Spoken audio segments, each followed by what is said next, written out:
Fala pessoal, tudo bem? Meu nome é Rafael Cunha. O que me ensejou gravar esse vídeo foi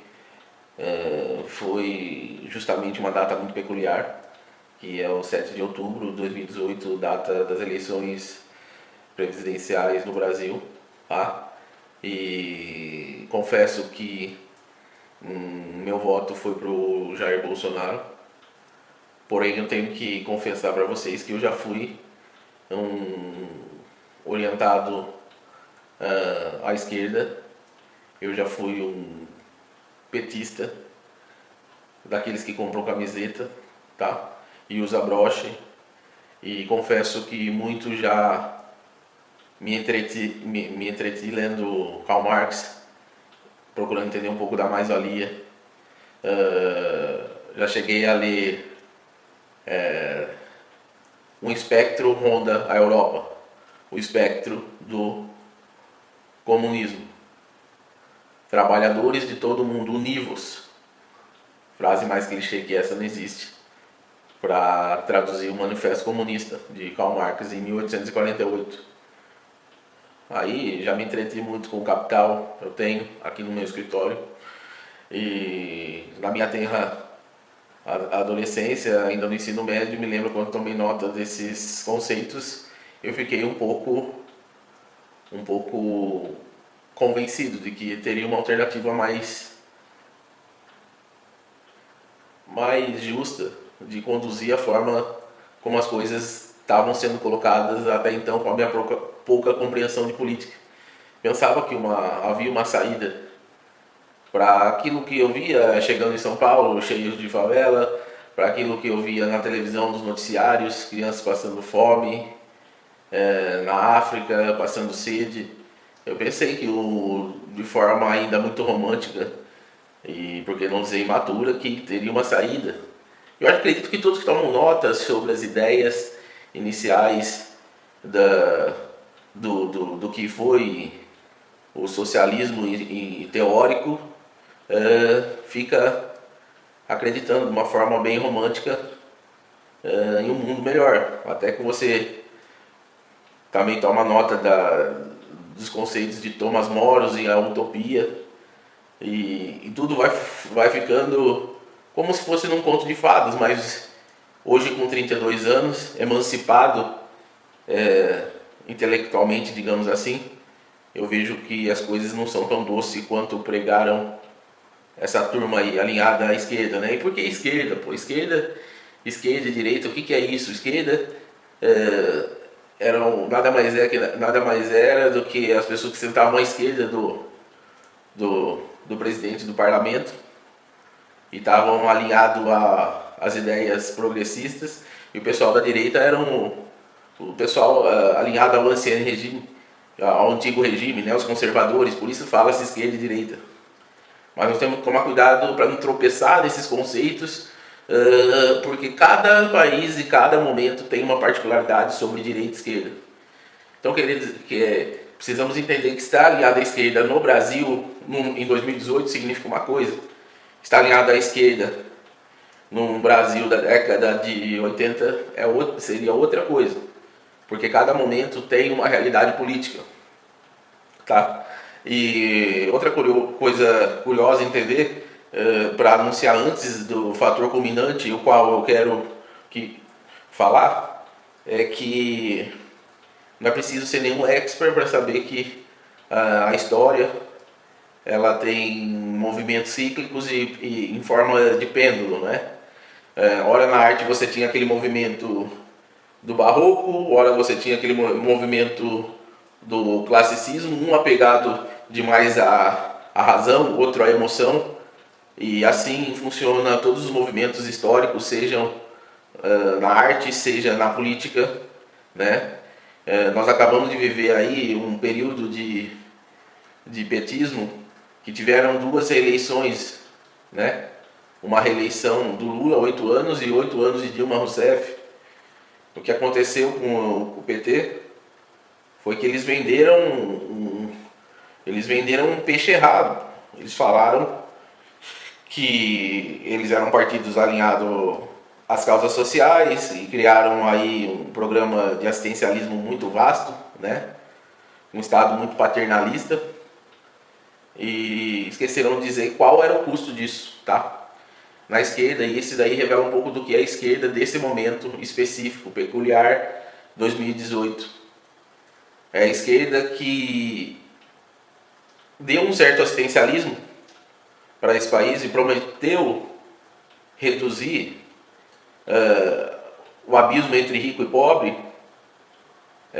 sem falar qual seria o custo disso. E o custo exato disso, e foi aí que eu me senti traído e resolvi pensar em formas alternativas e migrei de posição política. E eu acredito que um ser vivo que não mude de ideia é um ser vivo que está morto, porque a partir do momento em que nós não somos estáticos, estamos em constante movimento, em constante evolução, nada mais justo e razoável que possamos mudar de ideia no sentido de melhorar, embora tenha pessoas que infelizmente são reacionárias, mas o PT, a história dele diz muito sobre isso, sobre vender um produto que não era exatamente aquele que demonstrava o folheto, né? E foi então que culminou no maior escândalo e roubo descarado e comprovado juridicamente da história da história política do mundo. Foi um esquema muito bem articulado de colocar as minorias embaixo do braço, prometendo reduzir desigualdades e minimizar retrocessos até então, com um custo elevado de apropriação de tudo que você imagina para se perpetuar no poder. A esquerda, essa que apoia as minorias, ela o faz no sentido de fragmentar a sociedade. O custo de você dizer que é a favor do movimento homossexual, do movimento feminista, dos pobres, é exatamente criar um aparato no qual o Estado possa crescer de forma ilimitada, controlando de forma escancarada todos os parâmetros da vida humana. De forma que o que acontece é que, ao final, você infla o Estado com o apoio justificado das minorias, fazendo com que esse se permeie e se penetre por todas as decisões individuais, e ao final, quando você percebe, ele usa isso como forma de justificar a sua presença, e a finalidade não é essa romântica de aparar desigualdades ou diminuir os problemas sociais, mas sim promover, pegar essas minorias e confrontá-las de forma a se promover uma guerra cultural, colocando rico contra pobre, homem contra mulher, hétero contra homossexual, e assim você cria estatutos, agências reguladoras e órgãos os mais diversos e ilimitados para controlar a esfera soberana da privacidade humana, assim como Orwell em 1984 muito bem traduziu como sendo o Big Brother, o grande irmão, né, que estaria presente em todas os momentos e tomando conta de todos os aspectos da vida, né? E foi assim que o petismo conseguiu o seu passaporte para essa investida que durou esses 16 anos no poder brasileiro. Agora me responda, se o custo e a sua sede de poder for ter que passar por cima de valores éticos e morais para se perpetuar no poder usando minorias as quais já têm uma força de expressão reduzida, não é essa a esquerda que eu quero para mim. Então, quando você toma nota do que é o socialismo, do que é o comunismo, e você fica apaixonado nas notas e no final não tem observação qual é o custo desse sonho que eles vendem, né? E foi isso que aconteceu com o nosso país. Esse movimento pendular de acreditar no social agora migra para uma população que está completamente indignada com essas promessas sociais e, portanto, em um movimento de vai e volta, fomos da esquerda para a direita. E quando nós brigamos da para a direita com uma população que mostrou no sufrágio universal, na data de hoje, uma preferência pelo candidato Jair Bolsonaro, nós temos que entender o momento que nós passamos, que é o momento do politicamente correto, que é o momento de uma sociedade de memes. O que eu estou querendo dizer com isso? Estou querendo dizer que você, se for um candidato em 2018, você vai ficar fichado por muitas coisas das quais você disse que vão virar meme na cabeça das pessoas e vai ficar assim estigmatizado. Você vai ser penalizado duramente por tudo o que abrange o politicamente correto. Se você fez uma pegada de negro, você é racista. Eu cresci vendo minha família fazendo algumas brincadeiras por hora muito inapropriadas, mas é que fazia parte da brincadeira. Até negros brincavam assim entre negros, fazendo aquela piada que a gente fala que é deselegante, né? Com uma brincadeira sobre português, fruto da nossa colonização, uma piada sobre negro, e ninguém da minha família é criminoso e ninguém é racista. Nós temos muitos companheiros, amigos que frequentam nossas casas, dormem, parentes, que são negros. Nós não gostamos de menos de negro por causa de uma piada que aconteceu. Pelo contrário, eles participam ativamente da nossa vida e nós amamos esses negros que participam das nossas vidas. Nós vivemos nessa sociedade hipócrita do politicamente correto, e se nós pagamos esse preço, imagina um candidato à presidência da República. E esses rótulos na sociedade, ainda mais das fake news, o que acontece? Eles ficam cada vez mais superdimensionados. E se você fez uma brincadeira sobre qualquer coisa que entre nessa esfera, você vai ser penalizado, e foi o que aconteceu. A criação de rótulos, como nunca antes, ela está muito hiperbólica nesse momento.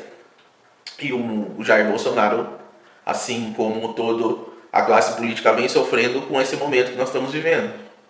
Então, nós não podemos querer atacar toda uma população indignada com o maior roubo da história da política mundial, a maior estratégia de perpetuação no poder, a maior enganação de 200 milhões de brasileiros que o PT fez. Nós não podemos atribuir esse povo indignado uma característica de, por agora, estar alinhado à direita, de ser homofóbico, de ser segregacionista, de não ter discernimento crítico, de não estar alinhado aos problemas do país. Então, nós não podemos atacar esse pessoal indignado que agora está posicionado à direita como forma de proteção e como forma de repúdio a essa enganação sistemática e velada que o Partido dos Trabalhadores fez, por conta de não entender o sofrimento que se deu no seio de cada família enganada. Então, antes de criticar qualquer eleitor de Bolsonaro, não o chame de fascista, não o chame de forma leviana de segregacionista ou anti-minorias, sendo que nós somos as maiores vítimas de golpe e enganação que já viu esse país desde 1500. Respeito pelos chefes de família